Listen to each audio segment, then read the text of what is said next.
વાયરના દરબારના ત્યારથી બુનનો પાટણમાં દવાખાને દાખલ કરી તો ડૉક્ટર એવું કીધું કે કોઈ ચાન્સ નહીં, 72 કલાક પછી ગેરંટી લ્યું ને કેટલી કર કોઈ ચાન્સ નહીં. ભાઈએ વિડીયો જોઈને એવું કીધું કે આ મુનોના રાવળની માતા સાચી હોય, જગતમાં મળદો બેઠા કરતા હોય હાલ મારા બહેરાન હોશ નહીં.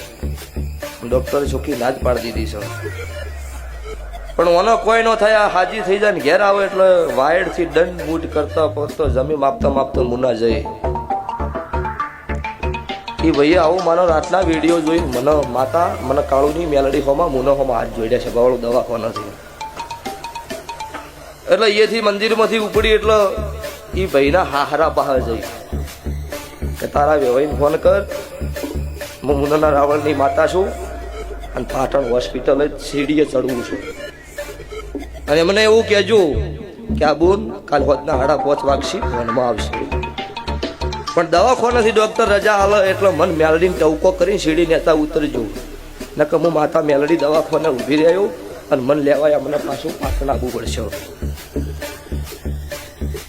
એ ભાઈએ ફોન પાટણ કર્યો, બેરાડે 5:30 વાગ્યા એટલે બધા વાઈટ જોઈને બેઠા કે હાથું છે જૂઠું છે.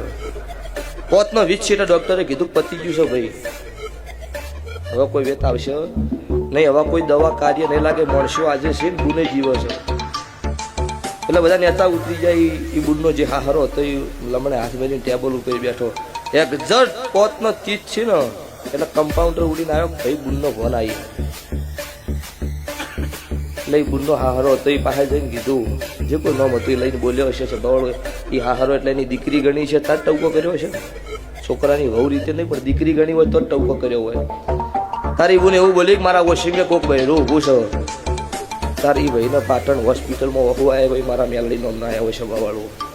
એ બુન અહીંથી ઘેર લાવી હોય, મને ટવકો કરીને વાયડ આવ્યા હોય ને વગર વાયડથી જમીને ડુંડ માપતા માપતા મુની આવ્યા હોય. અને એ ગોમ શેમાડે આવ્યા હોય ને મારી મુનની 5000 વસ્તી ગોમ શેમાડે લેવા જેવી હોય એ મેલડી ધણું છું. એમ માર્કેટમાં ગભા હલાવા નહીં નીકળી એટલે